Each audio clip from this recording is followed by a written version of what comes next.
Got a quick story here from WCCO. Minneapolis City Council votes to table George Floyd Square plans once again and will pursue making it a pedestrian mall. In the video I did regarding the aftermath of the unfortunate situation with George Floyd passing away, which I'll be sure to link in the description, I kind of discuss what's going on with the city of Minneapolis and what this actually should read is we'll pursue making it a pedestrian mall over the objection of the community.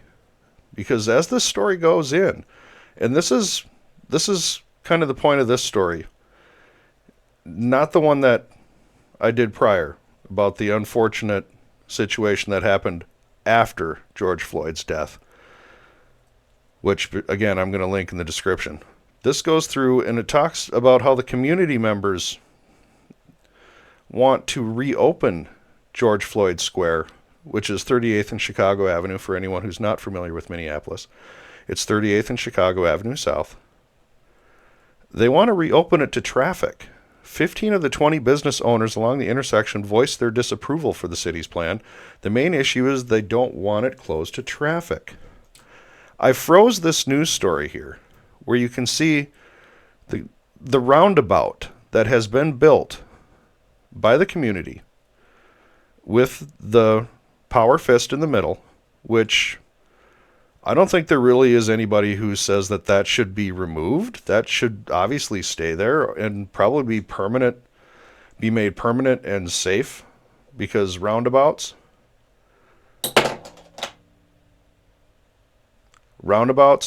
are one of the greatest things ever to come to traffic. If you have roundabouts in your area, you understand it keeps traffic flowing. If you don't have roundabouts and you fear them, you'll learn.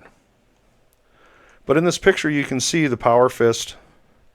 The roundabout has been made. There are some safety reflectors out there, but the city could make it more permanent.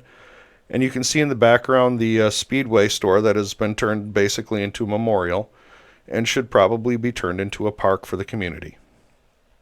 There's no reason this needs to be that controversial, especially when the community itself is asking for it to be open to traffic. This isn't like Walmart or Home Depot. The community is asking that their small businesses that they own be able to have traffic to them and make a park out of that speedway. It's been closed for years. You pay the owner this fair amount of money. What would that be? I forget the name of the law, but you know what I mean. You pay him what it's worth. And eminent domain. You pay him what it's worth, and you make a park out of it. You make that roundabout permanent. You keep the power fist there. There's no reason to denigrate this. There's no reason to go against the community's wishes. It's not anyone but the community, the people who live there, who are most affected by this, who were most affected by this, and still continue to be most affected by this, and they're worried about being affected by this economically moving forward. And were affected by this from the moment it happened. Like I said in the video I did prior, that I will be linking here, who's responsible for the summer? I go through some of this here, what's going on in Minneapolis. And it's my hope that the city council will rethink this. They should really rethink this and do what the people want. This shouldn't be a big issue. This is the makeup of the Minneapolis City Council. They're all Democrats. They should be representing the community that they say that they represent. The community itself is asking for it to be reopened. The community itself. Haven't they suffered enough after everything that's happened? That you're going to go against the community. You have a council that's made up of a very diverse group of people. As you can see, a very diverse group of people who should be representing their community. They say they represent their community. Here, the community is asking for traffic back so they can have economic viability because they suffered enough. They've suffered enough. And for the city of Minneapolis to consider turning it into a pedestrian mall and basically destroying the small businesses in that area is very irresponsible. Very irresponsible. Again, I keep saying, haven't they suffered enough in that area? Because they really have. As I document in that previous video, who's responsible for the summer, and again, it'll be linked in here. This did not have to happen. There's a reason for this. And that reason is the stubbornness and the unwillingness of the people elected by the people who are supposed to represent them to actually represent their interests.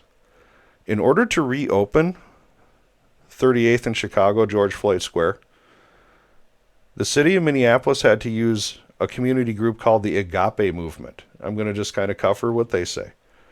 The reason why I'm very neutral is because Agape Movement lived inside of both worlds, she explained. We lived in the world when we closed off the intersection May 26, 2020, and then we fast forward to June 3rd of 2021 when we realized we needed to reopen the intersection.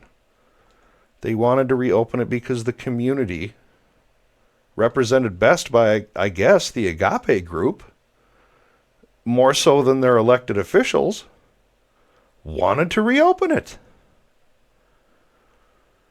I wanted to bring you this story because it's been almost 5 years and nothing has been done with this intersection.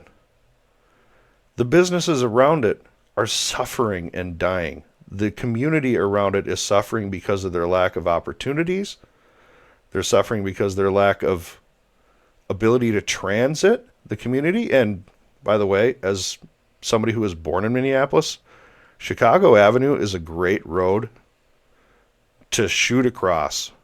It's way better than Lake Street. And 38th is a great road to get you almost all the way down to 62. This being reopened with the roundabout, leaving the power fist there, absolutely. We're not trying to ruin anything here. That's the will of the community as well. So it stays. We just make sure that it becomes safer for everybody. Maybe put up some concrete barriers instead of the patio bricks out there, which you can see a couple of them disintegrating already. Those Menards patio bricks, they're just not very good. It's not Menards' fault. It's from who they get it from. But make it more permanent. Haven't they suffered enough? Haven't they suffered enough? At least that's my opinion. Reopen it to traffic. Reopen it to traffic. Allow the economic opportunities that they had, the community-based opportunities they want. Turn the speedway to a park. Make the roundabout permanent. As I said in my Who's Responsible for the Summer video, which again will be linked, there's a reason for this, and it's the obstinance and arrogance of the Minneapolis City Council, who aren't representing their people. They're just not. But the Agape group is, so go Agape. I just wanted to bring this to your attention. 5 years, nothing's been done. It's just sad. But I appreciate you coming and listening. Thank you.